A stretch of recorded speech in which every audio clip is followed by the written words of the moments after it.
បាទសូមគោរពជំរាបសួរបាទក៏ដូចជាបាទសូមស្វាគមន៍ចូលមកកាន់ Channel របស់ខ្ញុំបាទថ្ងៃនេះបាទខ្ញុំបាទលើកយកនៅឱសថរុក្ខជាតិមួយប្រភេទទៀតបាទហ្នឹងហើយបាទជាឱសថបុរាណខ្មែរដូចគ្នាបាទឱសថនេះគឺជាដើមកំពីងពួយបាទ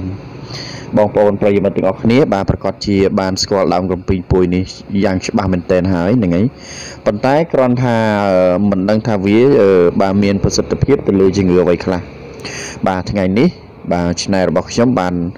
ខំប្រឹងប្រែងបាទដើម្បីធ្វើជាវីដេអូបាទដើម្បីចែករំលែកការយល់ដឹងបន្តិចបន្តួចនេះដល់បងប្អូនប្រិយមិត្តទាំងអស់គ្នាបាទដើមកំពីងពួយនេះបាទយើងដឹងហើយថាវាដុះនៅក្នុងបឹងបាទក្នុងត្រពាំងបាទហើយ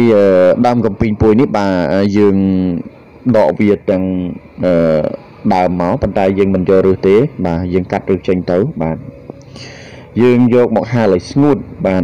ដើម្បីដាំទឹកហូបបាទហើយដើមកំពីងពួយទឹកនេះបាទវាគឺជាប្រភេទបាទលាងសម្អាតមេរោគហ្នឹងហើយរៀងសម្អាតមេរោគបាទមិនមែនលាងខាងក្រៅទេគឺយើងលាងសម្អាតមេរោគបាទជាប្រភេទបាទអង់ទីសេបទិកហ្នឹងហើយជាថ្នាំលាងជំរះមេរោគបាទហើយគេច្រើនប្រើវាដើម្បីព្យាបាលបាទលាងតម្រងនោមបាទលាងផ្លោកនោមបាទជាពិសេសក្នុងលក្ខណៈដែលបងប្អូនប្រិយមិត្តទាំងអស់គ្នាបាទមានជំងឺនោមទាស់ហ្នឹងហើយនោមទាស់បាទនោមឈឺបាទនោមក្រហាយក្តៅនោមឈូលអីហ្នឹងបាទទាំងអស់ហ្នឹងវាជាបញ្ហាជំងឺដែលពាក់ព័ន្ធនឹងបាទផ្លូវទឹកនោមបាទហើយយើងប្រើដើមកំពីងពួយទឹកនេះជាប្រភេទស្មៅដែលស្ងួតបាទក្រោយពីយើងបានបកវាហើយយើងកាត់ឬវិចេញស្អាតហើយយើងហាលសម្ងួតវាទៅបាទយើងដាំវាហូបជារៀងរាល់ថ្ងៃបាទបើសិនជាករណីមានជំងឺដូចបានរៀបរាប់ខាងដើមនេះបាទគឺថាវាមានប្រសិទ្ធភាពខ្លាំងណាស់បាទព្រោះវាជាប្រភេទលាងតម្រងនោមបាទមិនមែនតែតម្រងនោមទេគឺប្រព័ន្ធទឹកនោមទាំងអស់បាទវាលាងសម្អាតហ្នឹងហើយវាជាអង់ទីសេបទិកបាទហើយវាកប់បំផុតគឺទៅលើជំងឺបាទនោមទាស់បាទនោមក្តៅនោមឈឺនោមកាហាយហ្នឹងបាទជាពិសេសកើតទៅលើបងប្អូននារីបាទភាគច្រើនគឺកើតច្រើនជាងខាងបរោះបាទអញ្ចឹងបើសិនជាបងប្អូនមានជំងឺបាទរលាកផ្លោកនោមបាទនោមឈឺនោមក្រហាយនោមក្តៅនោមឈឺនេះបាទអញ្ចឹងបងប្អូនបាទធ្វើតាមការណែនាំរបស់ខ្ញុំទៅបាទបងប្អូននឹងបានទទួលប្រសិទ្ធភាពភ្លាមបាទ